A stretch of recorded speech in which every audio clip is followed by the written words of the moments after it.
sual bundan ibarətdir ki, Quran oxuya bilməyən və ya çoxdan oxumayıb, unudan qardaşlara nə nəsihət edərdiniz? Xüsusən də Ramazan ayında. Sözsüz ki, Ramazan ayı fürsətdir. Quran az oxuyanlara bir fürsətdir ki, Quranı çox başlasına oxumağa və lakin o niyyətlə yox ki, ancaq Ramazanda oxuyun. Yox. Yəni, Ramazan sənin üçün fürsət olmalıdır ki, sən artıq bu aydan sonra Quran-ı Kərimi oxumağı özün üçün bir davamlı, bir xeyir əməl eləyəsən. Davamlı Quran-ı Kərimi oxuyasan. Hər gün müsəlmanın bir, ona vird deyirlər. Yəni, bir məlum bir səhifə və ya cüzlərin və ya surələrin sayı olmalıdır ki, onu oxuyur, hər gün oxumalıdır. Necə ki, biz hər gün namaz qılırıq, hər gün su içirik, yemək yeyirik, Quran-ı Kərim də bizim müsəlmanların əsas ibadətləri olmalı. Hansı ki, hər gün onu eləyir. Tamam. Ona görə Ramazan ayı sənin üçün fürsətdir ki, sən o əməli başlayasan və davamlı onu eləyəsən.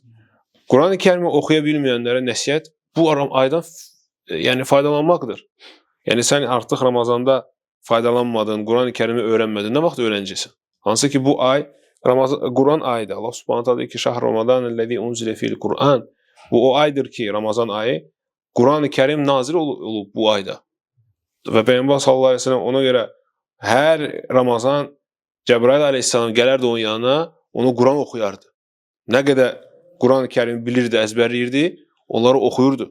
Peyğəmbər sallallahu əleyhi və səlləm və həmçinin Cəbrail əleyhissalamla bir yerdə oxuyurdular və olub üçün təfsiri soruşurdu ondan və s. Ona görə Quran-ı Kərimə fikir vermək lazımdır. Başlamaq lazımdır öyrənməyə. Çünki belə baxanda Quran-ı Kərimi öyrənmək üçün hər bir şərait var və çətin də deyil. Çox adam elə bilir ki, bu tamam başqa əlifbadır, oxumaq çətindir və s. Yox, belə deyil. Ərəb dilində 28 dənə hərf var, 28 dənə hərf. Onları öyrənsən, artıq oxuyacaqsın Quran-ı Kərimi. Artıq rahat oxuyacaqsın. Ona görə öyrən.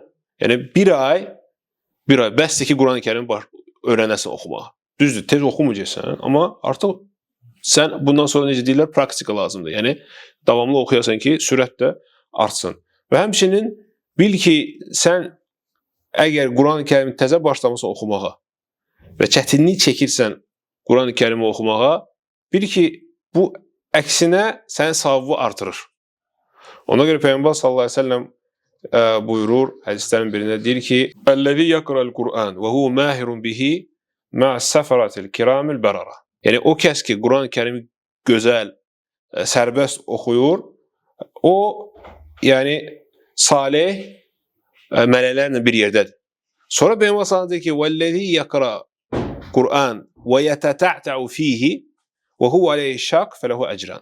O kəs ki, Quran-ı Kərimi oxuyur, əziyyət çəkir onu oxuyanda və huve aleyhi şaq, yəni çətindir onun üçün bu Quran-ı Kərimi oxumağa. Nədir Peyğəmbər sallallahu əleyhi və səlləm? Onun üçün 2 dənə əcr var.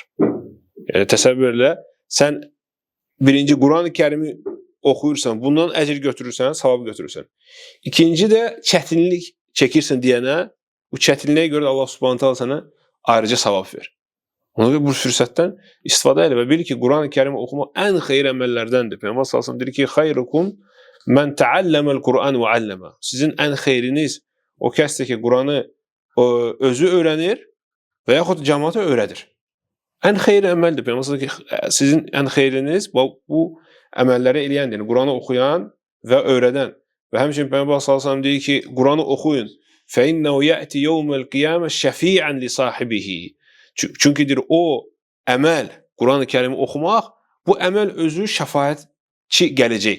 Qiyamət günü Quran oxuyan üçün gələcək, şəfaət edəcək ki, bu insan Quran-ı Kərimi oxuyub, ya Rəbbim buna yəni şəfaət elə, cəhənnəm əzabından qoru və yaxud cənnətdə dərəcəsini artır və s.